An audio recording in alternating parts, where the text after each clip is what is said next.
No episódio anterior, nós conversamos sobre quem decide com quem ficam os filhos após a separação, e vimos que, em qualquer decisão envolvendo a guarda, o principal critério utilizado pela justiça é o melhor interesse da criança.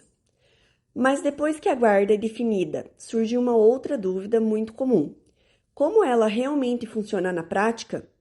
É sobre isso que vamos conversar hoje. Eu sou Gisele Pereira, advogada. Este é o Recomeçar, um espaço onde histórias reais se transformam em conhecimento jurídico. Aqui, cada história é uma oportunidade de compreender o direito de forma clara e humana, porque compreender os seus direitos também é uma forma de recomeçar.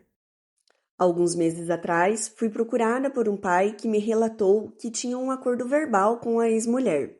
Segundo ele, eles haviam se separado, não possuíam bens a partilhar, mas tinham 2 filhos, de 3 e 6 anos.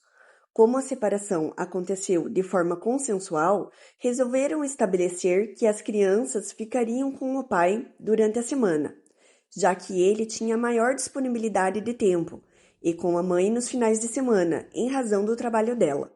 Também combinaram que ela pagaria uma pensão alimentícia para contemplar as despesas necessárias das crianças e que as despesas extraordinárias seriam divididas igualmente entre os dois. No início, tudo parecia funcionar bem, mas com o passar do tempo começaram os desentendimentos.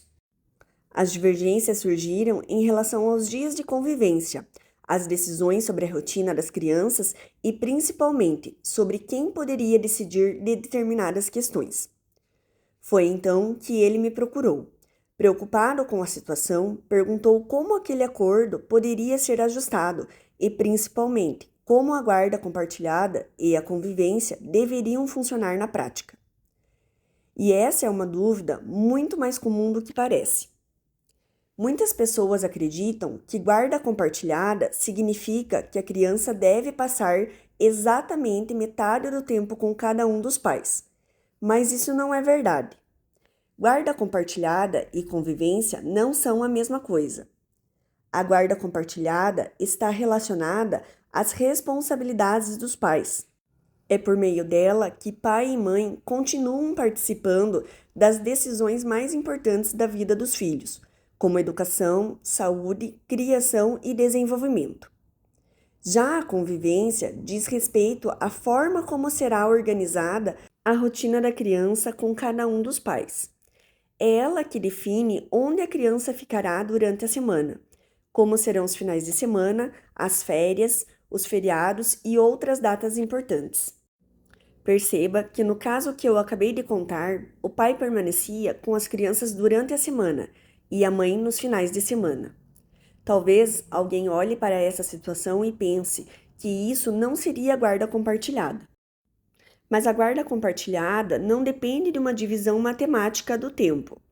Ela depende do compartilhamento das responsabilidades e das decisões relacionadas à vida dos filhos. O tempo de convivência será organizado de acordo com a realidade de cada família. E aqui vale um esclarecimento importante. Hoje, nós praticamente não utilizamos mais a expressão direito de visitas. Pai e mãe não visitam os próprios filhos. O que existe é o direito e também o dever de convivência. E essa convivência fortalece os vínculos afetivos e contribui para o desenvolvimento saudável da criança. Por isso, a legislação não exige que o tempo seja dividido exatamente em 50% para cada um dos genitores. O que ela busca é uma convivência equilibrada, construída de acordo com a rotina das crianças e sempre orientada pelo seu melhor interesse. Foi exatamente isso que eu expliquei àquele pai. O problema não era o fato de as crianças permanecerem com ele durante a semana e com a mãe nos finais de semana.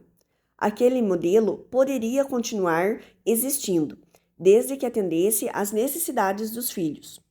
O verdadeiro problema era que tudo havia sido combinado de forma verbal.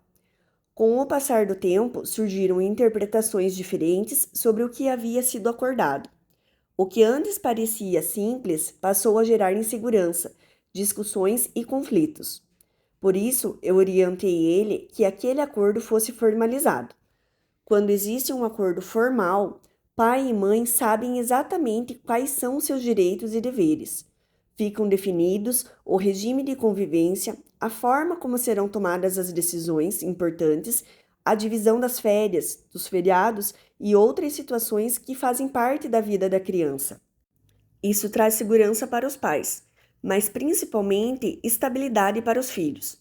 Porque no fim das contas, a guarda compartilhada não exige que os pais concordem em tudo. Ela exige que ambos compreendam que a separação encerra o relacionamento do casal, mas não a responsabilidade de criar os filhos. Os filhos continuam precisando do pai e da mãe, e crescer em um ambiente de respeito, cooperação e estabilidade é um direito deles. Se você está vivendo uma situação parecida, não deixe que questões tão importantes permaneçam apenas na conversa. Buscar orientação jurídica e formalizar um acordo é uma forma de proteger os direitos dos pais, mas principalmente de garantir segurança, estabilidade e tranquilidade para os filhos. Eu espero que este episódio tenha ajudado você a compreender melhor a diferença entre guarda compartilhada e convivência. Se você conhece alguém que ainda tem essa dúvida, compartilhe este episódio. Muito obrigada pela sua companhia em mais um Recomeçar. Até o próximo episódio.